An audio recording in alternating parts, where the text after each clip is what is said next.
अपने बेटे और बहू के रोज़ के झगड़े से परेशान होकर कैलाश बाबू अपने कमरे में जाकर अपना बैग निकालने लगे। उसने अपने कुछ जोड़ी कपड़े रखे और उदास मन से अपनी पत्नी की तस्वीर को उठाया और बोले, कितने नाजों से पाल कर बड़ा किया था हमने अपने इकलौते लाडले बेटे को। कहते ही वह रो पड़े, परंतु फिर भी सोचने लगे कि नहीं, यह कमज़ोर पड़ने का वक्त नहीं है। उन्होंने अपनी आंखों के आंसू पोंछते हुए अपनी पत्नी की तस्वीर को अपने बैग में रखा और अपनी एक दोस्त को फ़ोन किया जो वृद्धाश्रम में रहते थे। भरे गले से उन्हें बताया कि अब वह भी वृद्धाश्रम में ही रहना चाहते हैं। इतनी बात सुनकर उनका दोस्त राधे श्याम स्तब्ध रह गया। उसके पास कुछ भी पूछने के लिए कोई शब्द ही नहीं बचे थे। कैलाश बाबू ने केवल इतना ही कहा कि मैं रोज़ रोज़ की कलह से परेशान आ गया हूँ और 1 घंटे में मैं तुम्हारे पास पहुँच रहा हूँ। जिस समय वे अपना घर छोड़ रहे थे, अपना बैग लेकर निकल रहे थे, तो उन्होंने देखा कि उनका बेटा बहू अपने कमरे में बैठकर चाय और स्नैक्स का आनंद ले रहे थे। परंतु दोनों में से किसी ने भी नहीं पूछा कि आप ये सामान लेकर कहाँ जा रहे हैं, और ना ही किसी ने उन्हें रोकने की कोशिश की। रोज़ रोज़ के अपमान और ज़िल्लत भरी ज़िंदगी से परेशान कैलाश बाबू वृद्धाश्रम पहुँच गए। थोड़े ही समय में उनके वृद्धाश्रम में बहुत से मित्र बन गए थे। वे सबके साथ हालचाल बांटते, बातें करते, रोज़ सुबह से और सुबह सुबह एक्सरसाइज भी करते। धीरे धीरे कैलाश बाबू को आश्रम में ही अच्छा महसूस होने लगा। घर की अपेक्षा उन्हें वृद्धाश्रम सुकून दे रहा था। सभी लोग एक साथ खाना खाया करते, जबकि घर पे रोज़ के कलेश से कैलाश बाबू का हृदय छलनी हो गया था। हमेशा अपनी पत्नी की तस्वीर से बातें करते हुए कहते थे कि तुम तो मुझे पहले ही छोड़कर चली गई थी, परंतु उस बेटे ने भी मेरा साथ न दिया जिसके लिए मैंने कभी अपना पसीना भी पानी की तरह बहाया था। एक दिन कैलाश बाबू वृद्धाश्रम के प्रांगण में टहल रहे थे। तभी वृद्धाश्रम के बाहर एक कार आकर रुकी। वृद्धाश्रम के सभी लोग उस कार की ओर देखने लगे और सोचने लगे कि आज फिर कोई अभागा बुजुर्ग इस वृद्धाश्रम में आया है, जिनसे न जाने कितने जतन से अपने बच्चों को पाल पोस कर बड़ा किया होगा, पढ़ा लिखा कर बड़ा किया होगा। आज फिर ऐसा कोई आंखों में आंसू लिए इस प्रांगण में प्रवेश करेगा। कार से एक नौजवान लड़का उतरा और उसके बाद एक औरत, जो शायद उसकी माँ थी, उसका हाथ पकड़कर बाहर निकलने लगा। उस औरत को की उम्र लगभग 65 ईयर्स के आसपास थी। सर पर पल्लू होने के कारण उसका चेहरा सही से नज़र नहीं आ रहा था। थोड़ी ही देर में कार से 30-35 वर्ष की एक अन्य महिला उतरी, जिसके हाथ में एक बैग था। उस महिला ने वह बैग उस बुज़ुर्ग औरत के हाथ में थमाया और उससे कुछ बातें करने लगी। वह बुज़ुर्ग औरत चुपचाप उसे महिला से बातें सुन रही थी। फिर वापस वे दोनों कार में बैठकर चले गए और बुज़ुर्ग महिला वृद्धाश्रम के बाहर कुछ देर तक वैसे ही खड़ी रही और फिर भारी मन से अपने आंसू पोंछते हुए वृद्धाश्रम में आ गई। कैलाश बाबू की ओर देखते ही उसने अपने सिर के पल्लू से अपना चेहरा छुपाने लगी और फिर बिना कुछ कहे महिला विभाग की तरफ चली गई। तभी कैलाश बाबू के साथ खड़े एक बुज़ुर्ग ने कहा, आज फिर से एक माँ की ममता तार-तार हो गई। फिर से एक माँ के सपनों को चकनाचूर कर दिया गया। कैलाश बाबू बार बार इस महिला के चेहरे की ओर देखे जा रहे थे। उन्हें लगा जैसे वह उस महिला को जानते हैं, लेकिन वह पूरी तरह से समझ नहीं पा रहे थे कि वह महिला कौन है। अक्सर कैलाश बाबू देखते कि वह महिला अपने पल्लू से अपना आधे से ज़्यादा चेहरा छुपा कर रखती। लेकिन एक दिन जब वह महिला बागवानी के काम में लगी हुई थी, तो कैलाश बाबू इस समय टहलने के लिए निकले। बागवानी करते समय उस महिला के सिर का पल्लू उतर गया। कैलाश बाबू को उस महिला का चेहरा देखते ही पैरों तले से ज़मीन खिसक गई। न जाने कितने सवालों ने उनके दिमाग को घेर लिया। उसी समय उनका एक मित्र भी वहाँ उनके पास आया और बोला, खाना खाने का समय हो गया है, तुम कहाँ घूम रहे हो और इतने गुमसुम क्यों हो? सभी लोग नाश्ते की मेज़ पर मौजूद थे, लेकिन तुम नहीं थे, इसलिए मैं तुम्हें बुलाने चला आया। क्या बात है, कोई परेशानी है? अरे नहीं, कुछ भी तो नहीं, थोड़ा टहलने के लिए बाहर निकल आया था, बस मैं आ ही रहा था। खाने के कमरे में बैठने के बाद कैलाश नाथ जी बार बार नज़रें बार बार जानकी देवी को ही ढूंढ रही थी। वे उनसे पूछना चाह रही थी कि आखिर ऐसा क्या हुआ कि उन्हें यहाँ आने की नौबत आ गई। उनका तो भरा पूरा परिवार था और हमेशा कहती थी कि वह अपने बेटे बहू के साथ बहुत खुश है, फिर आज ऐसा क्या हो गया। कैलाश बाबू उधर ही किसी व्यक्ति से पूछते हैं कि 2 दिन पहले जो महिला वृद्धाश्रम में आई है वो आज खाना खाने नहीं आई। उन्होंने बताया कि वह माताजी आज बहुत दुखी है, इसलिए उन्हें खाना खाने की से मना कर दिया। परेशान भी क्यों ना हो, आखिर जो उनके बेटे बहू उनके साथ किया ऐसा तो कोई किसी दुश्मन के साथ भी ना करे।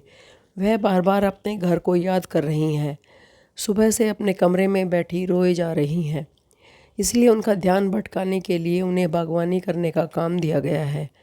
यह सब सुनकर कैलाश बाबू का मन परेशान हो गया। वे जानना चाहते थे कि आखिर जानकी देवी के साथ क्या हुआ, इसलिए वह थोड़ी देर बाद विभाग में जानकी देवी के पास कैलाश बाबू को अपने सामने खड़ा देख जानकी जी थोड़ा परेशान सी हो गई। तभी कैलाश बाबू ने कहा, मैं जानता हूँ कि आपने मुझे पहचान लिया है, लेकिन क्या मैं जान सकता हूँ कि आप इस हालत में कैसे पहुँची। जानकी जी ने कुछ नहीं कहा, परंतु उनकी आंखें आंसुओं से भर गई थी। यह देखकर कैलाश बाबू और भी अधिक परेशान हो गए थे। उनका दिल किया कि ज़ोर ज़ोर से चिल्लाकर इस दुनिया से पूछे कि क्यों बुढ़ापे में बूढ़े माँ बाप को पुराने सामान की तरह निकाल कर फेंक दिया जाता है। क्यों बूढ़ों का कोई आत्मसम्मान नहीं। अपने ही विचारों में मगन कैलाश बाबू वृद्ध आश्रम के प्रांगण में टहल रहे थे। अचानक उनका पैर क्यारी के किनारे टकराया और वह गिरते गिरते एक पेड़ को पकड़कर संभल गए। तभी पास से गुजर रहा वृद्ध आश्रम का कर्मचारी कहता है, अंकल जी आप ठीक तो है ना, कहीं चोट तो नहीं लगी, अपना पैर दिखाइए, अगर लगी होगी तो मैं पट्टी कर देता हूँ। कैलाश बाबू कहते हैं, अरे नहीं, कुछ ज़्यादा चोट नहीं है, बचाव हो गया। इतना कहते ही कैलाश बाबू प्रांगण में रखे बेंच पर जाकर बैठ गए और कुछ महीने पहले घटी एक घटना को याद करने लगे। जब वह बाथरूम में फिसल कर गिर गए और उनके पैर में ज़्यादा चोट लग गई थी, उनकी बहू उस चोट को देखकर भी अनदेखा करके अपने काम में लगी रही और उनका बेटा चिल्ला कर बोला, क्या संभाल कर काम नहीं कर सकते। मुझे तो समझ ही नहीं आता कि आप इतनी हड़बड़ी में क्यों रहते हैं, कोई काम ठीक से करना नहीं आता है, जब देखो चोट लगा कर बैठ जाते हैं और हमारा काम ही बढ़ाते रहते हैं। अगर कोई काम नहीं है होता तो मत किया करो, आराम से अपने कमरे में क्यों नहीं बैठ जाते, पूरा दिन इधर उधर घूमते रहते हो। उससे इतना भी ना बन पाया कि अपने पिता का हाल चाल पूछे या चोट पर मरहम पट्टी कर सके। एक दिन सब कैलाश बाबू का चश्मा टूट गया तो अपने बेटे से कहने लगे, बेटा मेरा चश्मा ठीक करवा देना, टूट गया है, ठीक से दिखाई नहीं देता। इतनी सी बात सुनते ही बहू बीच में ज़ोर से चिल्ला पड़ी कि बस चारपाई पर बैठे बैठे खर्चे बढ़ाते रहते हैं और कोई काम धंधा तो करते नहीं हैं, बच्चों की तरह हरकतें हो गई हैं आपकी। ना जाने ऐसा कितनी बार हुआ था जब कैलाश बाबू अपने बेटे बहू से अपमानित हो चुके थे। अपने अतीत में झांकते कैलाश बाबू अभी अपने विचारों में खोए हुए थे। तभी सामने से उनके बुजुर्ग मित्र राधेश्याम जी आते हुए दिखाई दिए। राधेश्याम जी के चेहरे पर मुस्कुराहट थी। उन्हें देखकर कैलाश बाबू बोले, क्या बात है राधेश्याम, आज तो बड़े ही खुश नज़र आ रहे हो। तभी राधेश्याम जी ने कहा, हाँ आज मेरे बेटे का जन्मदिन है, उसका फ़ोन आया था कि आज वह मुझसे मिलने आने वाला है, इसलिए मैं बहुत खुश हूँ। बहुत दिनों बाद आज उसका चेहरा देखने को मिलेगा। राधेश्याम जी की बात सुनकर कैलाश बाबू कुछ परेशान से हो गए और अपने मित्र को बोले, जिस बेटे ने तुम्हारी यह हालत कर दी, तुम्हें वृद्धाश्रम में छोड़ कर चले गया, साल में केवल कुछ देर के लिए तुमसे मिलने के लिए आएगा, तुम उस बेटे के लिए खुश हो रहे हो। तभी राधेश्याम जी बोले, मैं तो इसी से खुश हूँ कि कम से कम मेरा बेटा मुझसे मिलने तो आ रहा है, यही बहुत बड़ी बात है। लेकिन कैलाश जी उनसे नाराज़ होकर उनकी बात को बिना सुने ही अपने कमरे में जाकर बैठ गए। सोचने लगे कि यह किस्सा केवल मेरे साथ ही या जानकी जी के साथ ही नहीं, वृद्धाश्रम में रहने वाले हर एक बुज़ुर्ग के साथ कोई ना कोई कहानी है और सभी की ज़िंदगी में वृद्धाश्रम में रहने के पीछे कोई ना कोई वजह ज़रूर है। बिना किसी वजह के अपनी मर्ज़ी से कोई वृद्धाश्रम नहीं आता। जब तक कि एक व्यक्ति अंदर से भर नहीं जाता, तब तक वह यहाँ आने के लिए मजबूर नहीं होता। लेकिन देखो, सभी बूढ़े लोग अपनी उन कड़वी यादों को भूलकर अपनी ज़िंदगी को यहाँ बिताने को मजबूर हैं।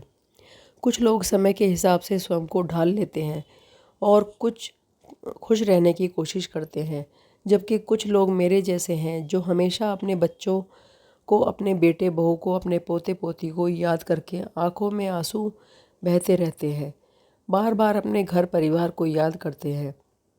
मन में अपने घर के लिए लगाव भी है, लेकिन उसी घर में रहने वाले बेटे बहू के लिए दिए हुए घाव भी है। कैलाश जी को कविता लिखने का बहुत शौक था, इसलिए अपना दिल बहलाने के लिए वे कुछ देर के लिए कविता लिखने बैठ जाते थे। एक दिन जब वह कागज़ पर अपने विचारों को कविता का रूप दे रहे थे, तो उस पर अपने हालात बयान करते हुए उनकी आंखों से आंसू डबडबा गए। उसी समय वृद्धाश्रम के संचालक उनके पास आया और उन्हें आवाज़ लगाई। कैलाश बाबू इस समय ठिठक कर बैठ गए और कागज़ को मोड़कर अपनी जेब में रख लिया और अपने आंसू पोंछते हुए बोले, जी बोलिए।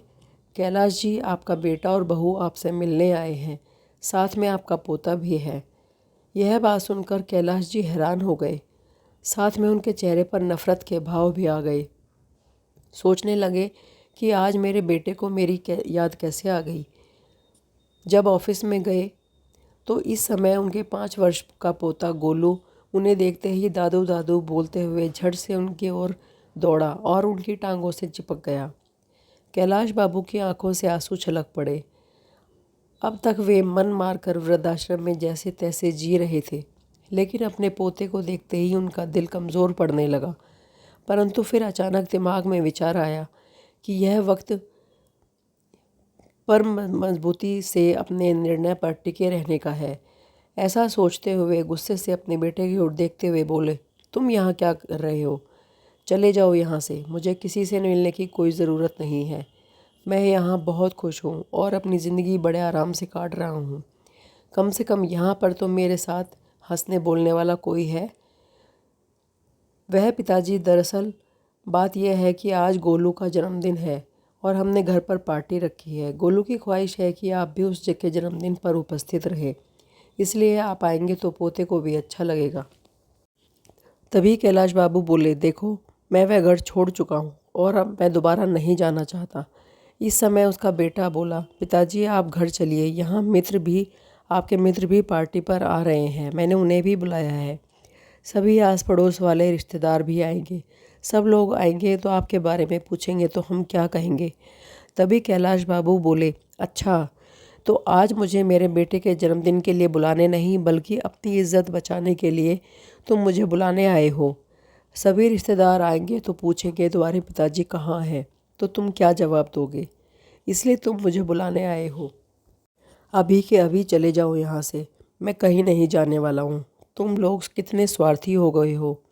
ज़रूरत पड़ी तो मुझे बुलाने आ गए, वरना इतने महीनों से मैं यहाँ वृद्धाश्रम में हूँ, एक बार भी खबर लेने नहीं आए कि मैं यहाँ कैसे रह रहा हूँ या मर गया। इतना तो तू फ़ोन करके भी मेरा हालचाल पूछने की ज़रूरत नहीं समझी तुम लोगों ने। इतना तक नहीं पूछा कि घर छोड़कर वृद्धाश्रम चले क्यों गए। आज ज़रूरत पड़ी तो हाथ जोड़कर मुझे लेने चले आए हो।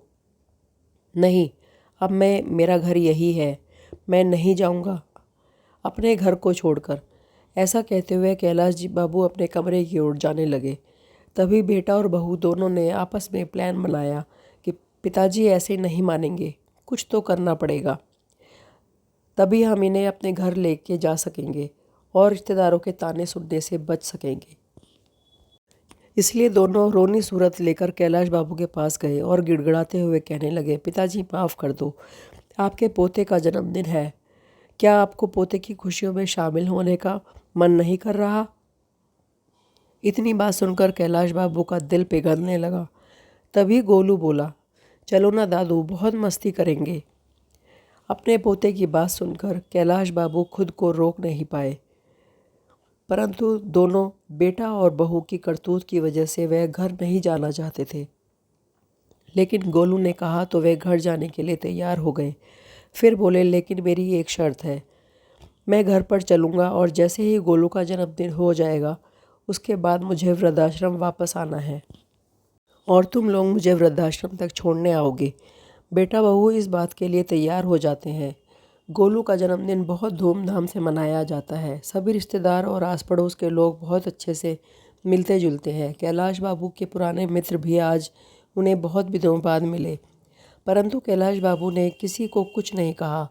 हंसते मुस्कुराते हुए पूरी पार्टी का आनंद उठाया। परंतु उनके मन में कुछ विचार चल रहे थे। वे सोच रहे थे कि कल अपने बेटा बहू को जो सरप्राइज़ मैं देने वाला हूँ उनकी तो उन्होंने कभी कल्पना भी नहीं करी होगी। जब पार्टी ख़त्म हुई तो वह रात हो चुकी थी। उसी समय कैलाश नाथ जी घर पर ही रुक गए। जब वह अपने कमरे में सोने के लिए गए तो अपनी पत्नी सुधा की यादों में खो गए। आप बिना 2 रोटी से क्या पेट भर जाता है? 1 रोटी तो और लो, तभी गरम गरम सेक रही हूँ। 1 रोटी और मेरे कहने पर खा लीजिए। आप खाते हैं तो मेरा मन तो लगता है। अरे नहीं सुधा, मेरा पेट पूरा भरा हुआ है और कितना खिलाओगी? अपनी पत्नी को याद करते हुए कैलाश बाबू सोचने लगते हैं कि सुधा जी जो मुझे 1 गिलास पानी के लिए भी खुद उठने नहीं देती थी, और एक ये बहू है जिसने मेरे लिए 1 रोटी को भी तरसा दिया। छोटे से छोटा काम भी मुझ पर डाल देती थी। सब्जी लाने से लेकर घर की साफ सफाई तक का सारा काम मुझसे करवाती थी। मुझे वह काम करने में कोई हर्ज नहीं था, परंतु सब करने के बाद भी अगर घर में इज्जत न मिले तो ऐसी ज़िंदगी किस काम की। अपनी पत्नी की यादों में गुम पता नहीं कब उनकी आंख लग गई। सुबह जब वह उठे तो देखा बेटा और बहू दोनों तैयार खड़े थे। जैसे ही वे बाहर आए तो बहू बोली, चलिए पिताजी तैयार हो जाइए, आपको वापस वृद्धाश्रम में छोड़ आते हैं। ऐसा कहते हुए रेखा के मन में विचार चल रहे थे कि पिताजी हमेशा के लिए यहीं रुकने का तो नहीं सोच रहे हैं, इसलिए जल्द से जल्द उन्हें वृद्धाश्रम में छोड़ देना ही उचित होगा। कैलाश बाबू उन्हें देखकर हैरान थे और अपने बेटे और बहू की मंशा को अच्छी तरह से समझ रहे थे, इसलिए वह भी जल्दी से नहा धोकर तैयार हो जाते हैं। जैसे ही वृद्धाश्रम में जाने के लिए गाड़ी में बैठने लगते हैं, वह देखते हैं कि उनकी बहू रेखा के चेहरे पर एक संतुष्टि भरी मुस्कान थी। मन ही मन सोचने लगे, चलो बेटा, आज तुम्हें जो सरप्राइज़ दूंगा उसके बाद तो तुम वृद्धाश्रम का नाम लेना भी भूल जाओगे। कैलाश बाबू ऐसा सोचते हुए कार में बैठ जाते हैं और एक पल को अपने घर का निहारते हैं। फिर सोचते हैं कि ठीक है, जहाँ मन को तसल्ली मिले उधर ही रहना चाहिए। यहाँ तो बेटे बहू को मुझसे निकालने की बहुत जल्दी है, तो यहाँ रहकर भी मैं क्या करूँगा। अपना वृद्धाश्रम ही अच्छा। यहाँ मैं अपने हिसाब से खाता हूँ, अपने हिसाब से रहता हूँ और अपनी मनपसंद काम करता हूँ। किसी की चिक चिक नहीं होती। जैसे ही वृद्धाश्रम के सामने कार रुकी तो बेटे बहू कार से उतरकर बाहर खड़े हो गए।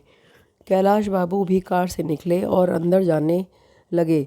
जाते जाते रुक गए और पीछे मुड़कर अपने बेटे और बहू को आवाज़ लगाई। वे दोनों अपनी कार में बैठने ही लगे थे, तभी कैलाश बाबू की आवाज़ सुनकर रुक गए। कैलाश बाबू ने फिर कहा, वापस मत जाओ, मुझे तुम्हें किसी से मिलाना है। उनका बेटा बहू उनके पीछे पीछे चल पड़े। वृद्धाश्रम के प्रांगण में पहुँचे कैलाश बाबू वही काम करने वाले एक व्यक्ति से जानकी जी को बुलाने को कहते हैं। जानकी जी जैसे ही बाहर आई वैसे ही कैलाश बाबू का बेटा उन्हें देखकर दंग रह गया और बहू रेखा को तो जैसे काटो तो खून नहीं। उसकी हैरानी का ठिकाना नहीं था। दौड़कर जानकी जी के गले लग गई और फूट फूट कर रोने लगी। बोली, माँ आप यहाँ क्या कर रही हो? आप यहाँ कब आए और आपने मुझे बताया भी नहीं। परंतु उसकी बातों का जानकी जी ने कोई जवाब नहीं दिया। फिर रेखा बोली, मुझे तो यही लगता था कि आप भाई और भाभी के साथ बहुत अच्छे से रह रही हो। कल भी मेरी भाभी से बात हुई थी, उन्होंने भी मुझे नहीं बताया कि तुम वृद्धाश्रम में हो। मैं तुम्हारे बारे में भाभी से कितने दिनों से पूछ रही थी, तो उन्होंने कहा माँ से बात नहीं हो रही, माँ कहाँ है, एक बार तो मेरी बात करवा दो। तो भाभी ने कहा, तुम तीर्थ यात्रा पर गई हो, इसलिए तुमसे मेरी बात नहीं हो पाएगी। मैंने भी मान लिया कि तुम तीर्थ यात्रा पर गई होगी, लेकिन मुझे नहीं पता था कि उस जालिम औरत ने तुम्हें वृद्धाश्रम में छोड़ दिया है। अपनी बेटी की बात सुनकर जानकी जी फूट फूट कर रोने लगी और बोली, बेटा, तुम्हारे भाई भाभी झूठ बोल रहे थे। मुझे 1 महीना पहले ही यह वृद्धाश्रम में छोड़ कर चले गए थे, लेकिन मैं आपको, तुम मुझे फ़ोन करके बता भी तो सकती थी, मैं तुरंत यहाँ पहुँच जाती।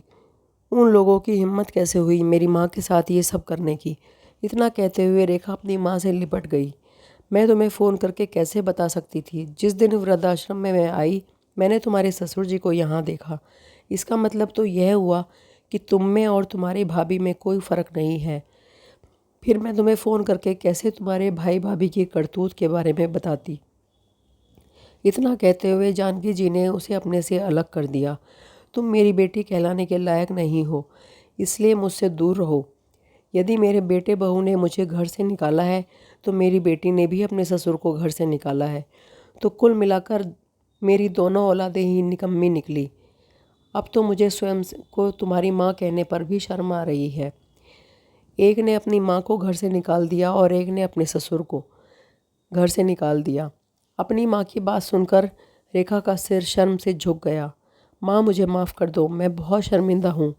मुझसे बहुत बड़ी गलती हो गई है। मैंने कभी नहीं सोचा था कि जो मैं अपने सास ससुर के साथ कर रही हूँ, वह मेरे माँ बाप के साथ भी हो सकता है। तभी जानकी जी बोली, बेटा, वैसे तो तुम्हारी गलती माफ़ी के लायक नहीं है। फिर भी अगर माफ़ी मांगनी है तो मुझसे नहीं, अपने ससुर जी से मांगो।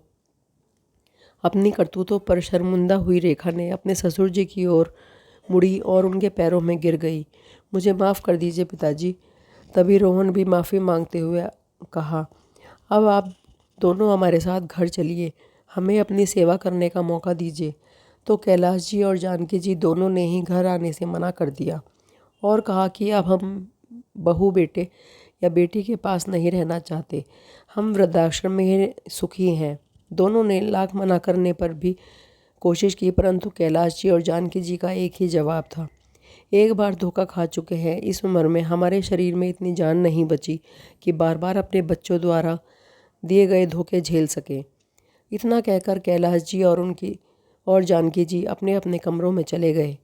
रेखा और रोहन दुखी मन से अपने घर वापस चले गए।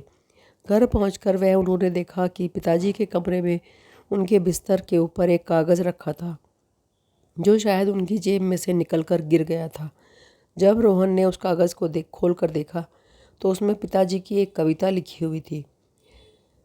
क्या किसी ने देखा है मौत से पहले भी मौत आती है? हाँ, मैंने देखा है आज, मौत से पहले भी मौत आती है। जब ज़िंदगी अपने आखिरी पड़ाव पर आ जाती है, शरीर भी काम नहीं करता, केवल सांस आती है। हाँ, मैंने देखा है, मौत से पहले भी मौत आती है। अपने पिता द्वारा लिखे गए इन शब्दों को देखकर रोहन के दिल पर न जाने कितने तीर एक साथ चुभने लगे। और उधर रेखा अभी तक अपनी माँ की हालत को देखकर उस सदमे से उबर नहीं पाई थी, परंतु आज उन दोनों के पास पछताने के अलावा और कोई रास्ता नहीं था। किसी ने सही कहा है, संतान का अस्तित्व माँ बाप की वजह से और माँ बाप वृद्ध आश्रम में है संतान की वजह से।